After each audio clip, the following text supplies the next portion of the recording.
All right, what's up with this Texas neck tattoo? You want to know the full story, or? Oh yeah.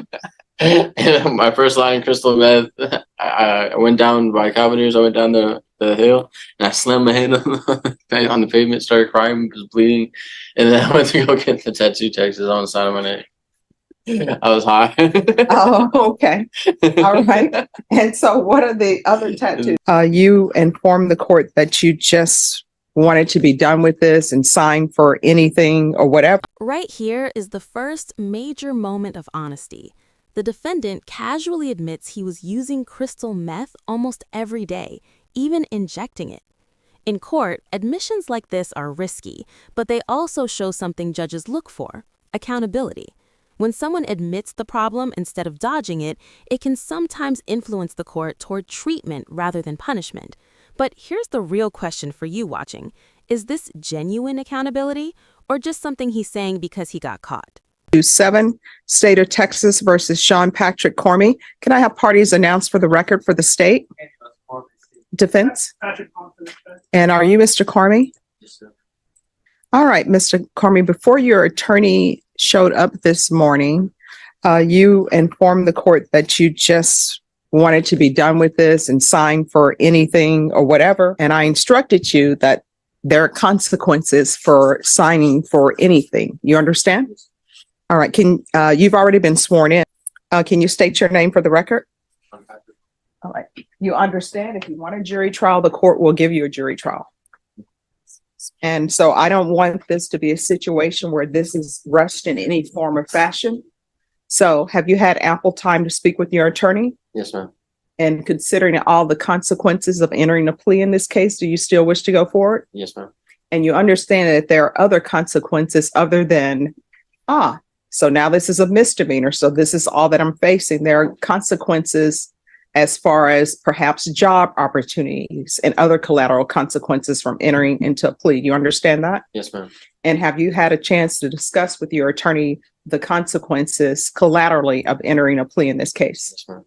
And so do you wish to go forward with the plea? Yes, ma'am. You understand the state is proceeding on the lesser included offense of assault of a bodily injury of a security officer as a Class A misdemeanor. Yeah. Range of punishment for that offense is up to $4,000 fine and up to 1 year in the Bexar County Jail. Did you understand? Yes, ma'am. Did you understand if the court were to grant your application for deferred adjudication, if for any reason your deferred adjudication were revoked, court could find you guilty, sentence you up to a $4,000 fine and up to 1 year in the Bexar County Jail? Yes, ma'am. Counsel, has your client been able to provide you with any defenses? He has, Your Honor. Showing you the plea bargain page. Did you review that with your attorney? Did you understand it? Yes, ma'am. According to the plea, there's a $500 fine. The state is proceeding on the lesser included offense of assault. They're recommending deferred adjudication. Did you understand that to be the plea? Yes, ma'am. Next, I'm showing you outside the plea bargain agreement. State is requesting that your community supervision be for a term of 12 months. There'll be a TAP evaluation, 80 hours of community service restitution, no contact with target at 746 Northwest Loops 410, 78216, and James Travis. Did you understand those are recommendations from the state and the court does not have to follow those recommendations? Yes, ma'am. Then to the lesser included offense, how do you plead? Guilty, not guilty, or no contest? No contest. State any evidence? State all states Exhibit 1 and all attachments. No objections, Your Honor. Are you proceeding with sentencing? Yes, Your Honor. Anything you wish to say on behalf of your client? Your Honor, I would just say that at some point, my client doesn't necessarily want to move quite yet. He's working with his mother who works in Oklahoma. He does have some intention of moving back to Oklahoma to do some inpatient treatment facility with his mother. At some point, Your Honor, we may approach about getting the probation transferred, but other than that, nothing further. All right.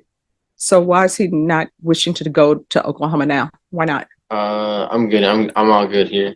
I want to stay here. So it's been a conversation that we've been having with his parents. His father lives in San Antonio. His mother lives in Oklahoma. And they don't have everything set up for him to go there yet. So he was wanting to stay here until things get set up in Oklahoma. They don't know exactly how long that's going to take. Okay. Are you originally from Oklahoma? From California. All right. What's up with this Texas neck tattoo? You want to know the full story, or? Oh yeah. My first line, crystal meth. I went down by Cavaliers. I went down the the hill, and I slammed my head on the pavement, started crying, was bleeding, and then I went to go get the tattoo textures on the side of my neck. This is a powerful courtroom moment. The judge basically draws a hard line about responsibility. At 27 years old, the court is making it clear your life is your responsibility now. Legally speaking, the judge is leaning toward a rehabilitative approach, sending him to inpatient treatment instead of jail. That's actually a huge opportunity. Courts often balance punishment with rehabilitation, especially in drug cases. But let's be honest, this kind of mercy only works if the person actually takes it seriously. So what do you think? Would rehab help someone like this, or is the court being too lenient? Yeah, it's pretty stupid. So you were, I was high. oh, okay. All right. And so what are the other tattoos? Never give up, and then wisdom, brokenness, and then strength, and then family, and then Panther, and then I believe I can do all things through Christ. Okay. So how often are you using crystal meth? I was using it pretty much every day shooting up, but I'm done with that. I just started shooting up, but I'm ready to go get help and stuff and go to rehab and give my life to God. Like I'm done dictating my way. My way doesn't work, so I'm ready to get help. Okay, when's the last time before being taken into custody? When's the last time you did crystal meth? Probably about 7 months, 7 months ago now. I've been in here for like almost 5. Ah, okay. So it's still clear to me that you need inpatient treatment. It's easy. Well, I don't want to say easy. It's less difficult to get clean at the Bexar County Jail and focus and see where you're going wrong than in the free world. Lifetime recovery would probably accept him. The only issue, Your Honor, with staying in San Antonio, I've spoken to his father at length. Well, no, he's not going to Oklahoma. Where would he be going? I don't remember the treatment facility over there, but I do know that his father doesn't want to help him over here. Even with drug court, he didn't really want to participate. His father didn't want him to. No, I mean, how old are you? 27. All right, he's 27. He doesn't need his father to participate. You can go from here into lifetime recovery. Then after he completes their inpatient there, they actually have a sober living facility they could probably place him at so he could get on his feet. I mean, you're 27. It's really past time for you to be dependent on your parents, to live with them, and for them to get you employment and for them to do all of that. It's time for you to start doing that.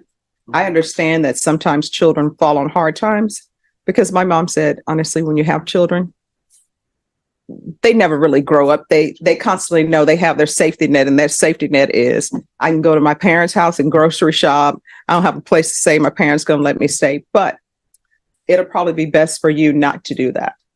So from the Bexar County Jail, we're going to see if we can get you into lifetime recovery, inpatient with them. And then from there, if you're doing everything that they're supposed to do, they'll probably set you up with sober living. And usually with their sober living, they will have you there for at least 6 months and make sure that you're earning money, setting money aside. So then they can have you like a bird and you can fly and leave the nest. But I don't want to have you go from the Bexar County Jail to wherever you're going to go and set you up for failure, because then you know what's going to end up happening. A motion to revoke is going to be filed and you're going to be right back here. All right. Do you have any children? No. That's a good thing. No. How far did you go in school? My senior year. He graduated. Graduated. So what are you planning on doing with the rest of your life for employment wise? What do you want to do? I was gonna go buy at a gas station and like just stay sober and save up. Wait, buy a gas station? Oh, like work at a gas station. Oh, okay. I was like, okay, what are you doing to see? I was going to say, what are you doing to buy a gas station? All right. So this is what we're going to do. It's 1 year deferred adjudication, $500 fine. That will be probated. We'll do a TAP evaluation. And since I'm asking that he go to lifetime recovery, if he's placed in lifetime recovery before his TAP evaluation is done, great. How long does it take the TAP evaluation if they're in custody? Okay. So we'll say TAP evaluation while in custody, but probation knows and the clerks know that if you're transferred, if lifetime recovery says, oh, we'll take him today, then lifetime recovery will take precedent over the TAP evaluation in custody. And then we'll do regular reporting by Zoom or in person, the UA hotline, proof of employment within 45 days of release, no employment as a home health care provider or with minors, 80 hours of community service restitution. If he enrolls in trade school or gets some sort of certificate, then those hours will be waived. If not, you have to do 80 hours of community service. There's to be no contact with James Travis and field visits one time per month for 3 months. And probation. I'm not even kidding. This guy might have lit up before the hearing. His energy scattered, his speech is jumping all over, and his lawyer looks like he wants to evaporate. You can see the exhaustion on his face, counting the seconds until it's over.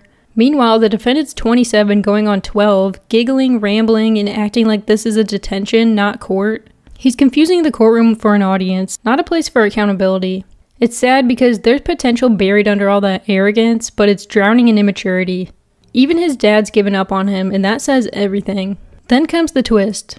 The judge, showing rare compassion, skips jail time and orders inpatient rehab. It's real mercy, treating the cause, not just the crime. It's smart if he actually takes it seriously, but judging by that smirk, I'm not convinced he will. So what do you think? Was the judge right to give him one more shot? Or should she have taught him the hard way? You can see if a MIC evaluation is needed. Sometimes drugs mess with the brain. So we'll see what's going on with that. Probation, is there anything else he needs? Okay. Is there anything else you need from the court to be successful?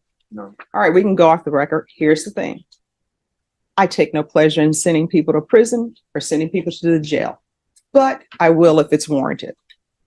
If there's an issue, let probation know about it, because in this court, communication is key to be successful. If you feel like they're not addressing your issue, you can always come back to the court and tell me, hey, judge, I tried to ask them about this and they're not addressing my issue. 2023 CR 7727, State of Texas versus Sean Patrick Carmy. Could I have parties announced for the record for the state? Anna Ochoa Nelson. Sharon Defense. Thorne from the defendant. All right. And are you Sean Patrick Carney? Yes, ma'am. Carmy, sorry.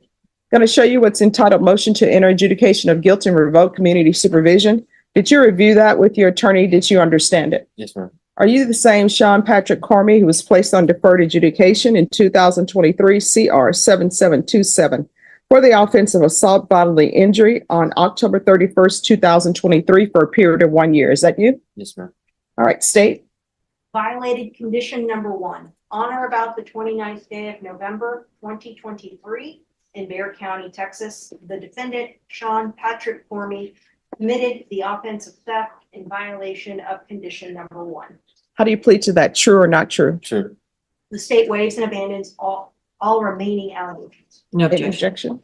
All right. Did you understand by pleading true to violation of condition number 1, the court could find it true, grant the motion, find you guilty, sentence you up to 1 year in the Bexar County jail and up to a $4,000 fine? Yes, ma'am. Knowing that, do you still wish to plead true to violation of condition number 1? Yes, ma'am.